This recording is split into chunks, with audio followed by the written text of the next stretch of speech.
when advertisers get it right, I think something came across your Instagram feed yesterday that it did, and it was nice to see a lot of advertising gone wrong recently. We've seen with the Pepsi commercial, and I think there was some shea butter stuff. Butter, I didn't see that. No, you didn't see that one? It's been a traditionally African-American product, and they released a new ad campaign that was primarily all white women, and there was some backlash. Well, then Dove with their soaps now, did you see that? White is beautiful or white is No, something? it's like they have bottles based on different women's body shapes, which is odd. Nice. A lot of But I think there's a lot of negative press surrounding when advertisers get it wrong. It's popular to troll, and Pepsi deserved it, but still the amount of press surrounding that commercial was insane. Now, I saw something that came across my Instagram feed. It was a sponsored post, and I guess in my mind, I usually think like, sponsored posts, I generally don't want to see them.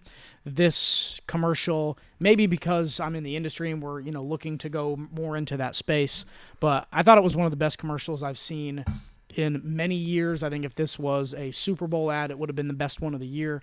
So I'd love to play it now for the audience, and if you're listening on podcast, start watching live.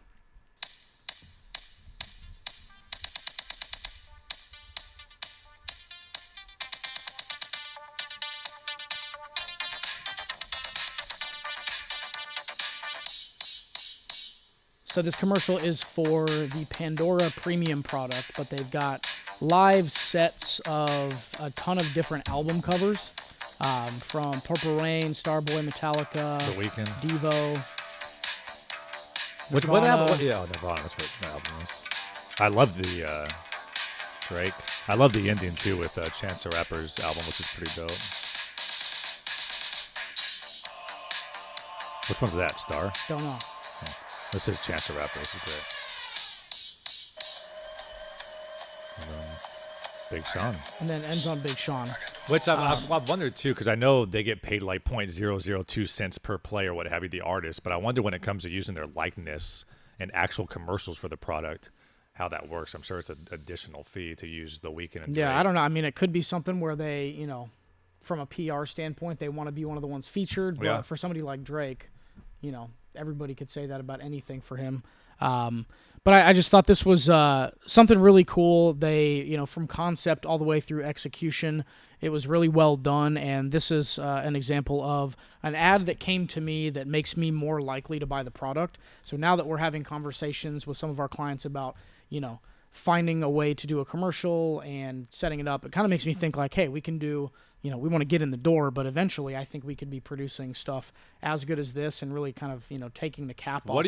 So there is obviously no voiceover there. There's no text that says anything, no call to action. But when you watch that, I'm just curious, what do you think the call to action is? So at the very end of the video, it does just say Pandora Premium, and I think there is a CTA, but the CTA from Instagram is click here to see more at the bottom front. But I mean, if you were to watch that on television, what are you feeling after you watch that? Like, I want to get Pandora Premium. Just because all the artists, all the top artists. Yeah, even if it's just not all the top artists, like all the ones that they've shown, that it's pretty diverse. Right. And they went through, modern Nirvana, stuff. They got, Weeknd, Metallica, Devo. Rolling Stones. Yeah, Rolling Stones. Mm-hmm. So it shows that they, cover a wide breadth, but just a great piece of creative that makes me think that if their creative on a national scale is that good, then their music selection and their user interface is probably pretty good. And I do use Pandora. I don't actually think it's a competitor to Apple Music. I don't think it's a competitor to Spotify. And I got to tell you, Spotify, I've been using it for, 2 years now, and incredible. But their algorithm, when you go to Spotify radio, is awful. Yeah, I don't if like Pandora Apple and Spotify were to combine, and Spotify could use Pandora's algorithm, because, Pandora is constantly learning from your behaviors of what you're clicking next to, what you thumbs up, and you would really get every song ends up being something you like from your past or from your genre, and Spotify does a real bad job. If there's a way they can marry the two, it'd be incredible. Yeah, and if Spotify or Apple Music, and Apple Music has overtaken my use of Spotify because it does the exact same thing and they own the same library, but that's if I want to listen to an album or if I want to hear a specific song. but Pandora has replaced radio. So if I just want to listen to the radio and not have to be on the hook for choosing what I want to listen to, Pandora's way better. And for Spotify, I just do playlists, so I have like 150 songs that I enjoy. So if you put that on shuffle, you're going to be in a good spot. But that's the thing. You're not going to find any new music that you may like and didn't know about. But yeah, just wanted to give props to them. Kind of inspired. To that point, along the same topic, I really appreciate it when companies find a way to use product placement in a really organic way. I hate when you're just, hey, buy this, like right to your face. I think it's lazy.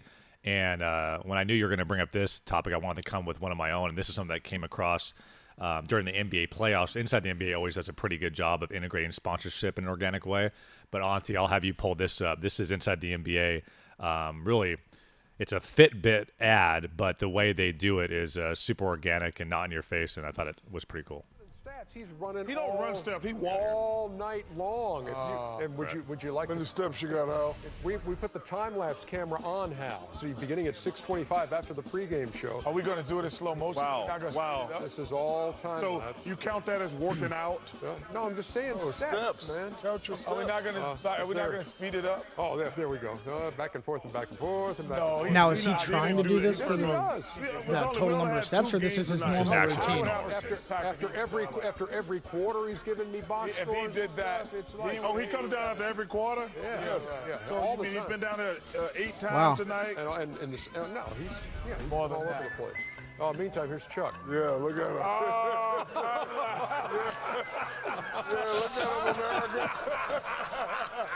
yeah, look at him ordering food again. Ordering food again. I sit next to you. Yeah, look at him. Yeah. Are you kidding me? Look at me and Shaq moving. Not move. Look at him. I'm working, man. Yeah, I know you're working. The most exercise you got was taking the headphones on and off. Come on, man. I know you like that. You was working all right. Look at it.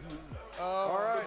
Hal with 7,300 steps to 816 for the Chuckster. Covering almost 4.5 Yeah, smart. almost 4.5 miles. I wanted to tell you, man, but ain't nothing sacred around here. What are this, WikiLeaks? A bunch of Edward Snowdens around here. That I thought that was really well done. I mean, obviously, when you have a personality like Charles Barkley, it's easy kind of to make fun of him and find a way to incorporate. But you don't look at that like, buy Fitbit, $129 at your local Best Buy. Like, it's not.